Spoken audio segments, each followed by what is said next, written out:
This is my demonstration of my project for the CS50P course. It's Accessible Inventory. My name's Jason Farrer. My GitHub username is BoscoRat. My EDX username is there on the screen. I'm from Leeds, United Kingdom, and I recorded this at the beginning of February 2025. Welcome to the Accessible Inventory application. The purpose of this application is to enable somebody to maintain an inventory of possibly their house or a church, maybe a garage, anything really with items and locations. And they should be able to do this with no experience of spreadsheets or of databases. And the whole system is managed by simple instructions such as adding items to locations, removing items from locations, or showing particular items, particular locations, or showing all the inventory. So it should be very, very simple for somebody with simple instructions to maintain an inventory. So I shall give a demonstration. So you get given this help when you load it up, and then it's asking for your instructions. So I'll start with a simple command to add one red chair to the lounge. You'll notice I haven't had to create a red chair or a lounge or anything like that. As soon as I try and do this, the system will look and say, I've not had red chairs before, I've not had a lounge before, and it will create items and locations based upon that instruction. If you've formatted your instruction correctly, you'll get a success message saying one red chair added to lounge.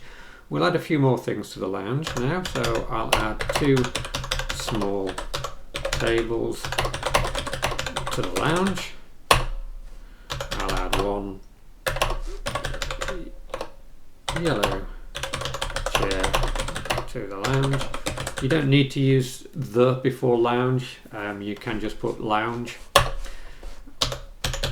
Add one television to lounge and add 8 small old cushions to lounge.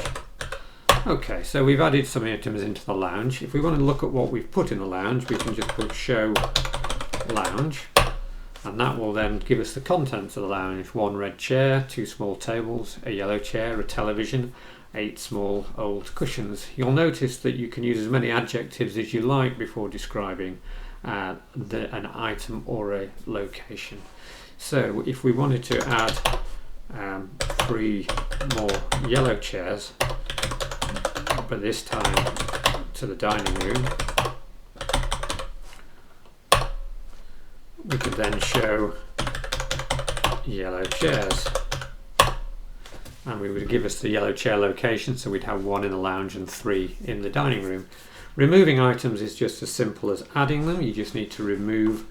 So if we've got 3 yellow chairs in the dining room at the moment, if we remove 2 yellow chairs from the dining room and now show yellow chairs, instead of having 1 in the lounge and 3 in the dining room, we've now got 1 in the lounge and 1 in the dining room. If we try and remove more chairs than we've got in a particular location, so if we try to remove 2 yellow chairs from the dining room, again it will give us a failure message and say there aren't any yellow chairs in the dining room. That's not correct. Yes, I'm getting an error message. I'm thinking, but there aren't any yellow chairs, it says, in the dining room. But you'll notice I've put a typo in there. I've typed yellow as in YEALLOW. And of course there are no yellow chairs in the dining room, but there is 1 yellow chair in the dining room. So let's try that again. Remove 2, I'll spell it correctly this time, chairs from the dining room. And we'll get a slightly different message here. It'll say failure, there aren't 2 yellow chairs in the dining room. So there is only 1. If we remove that 1 yellow chair, from the dining room, and then show the yellow chairs, we'll notice that we've got one in the lounge and there's no longer any in the dining room. If we just show the lounge, you'll notice here that we've got 8 small old cushions. Let's say we had 2 more, but instead of adding 2 small old cushions, we added 2 old small cushions to the lounge. It will say 2 old small cushions added to the lounge. So what you would expect to see is 8 small old cushions and 2 old small cushions. But actually, the system assumes that if you put the adjectives in a different order, they will still be the same item. So you can see that it's actually given us 10 small old cushions in the lounge, even though we've used the adjectives in a different order. In addition to adding, removing and showing items, you can actually have items which are both items and locations as well. So if we added one DVD rack to the study,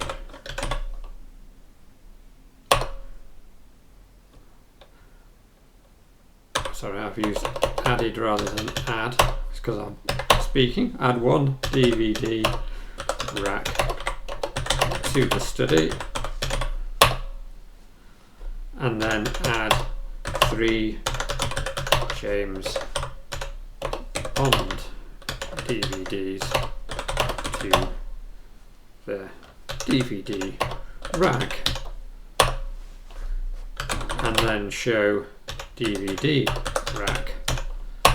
What you'll see is you've got DVD rack location, so you've got one DVD rack in the study, and DVD rack content, so you've got 3 James Bond DVDs on your DVD rack. So it is possible to use items as both items and locations, so you can nest items inside others. If you show all locations, it's going to give you everything that you have got. So you've got your contents of the lounge, your contents of the study, and your contents of your DVD rack.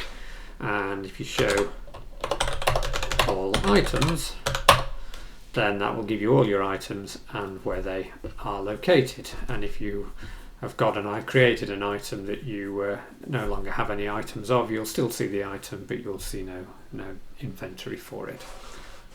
And that is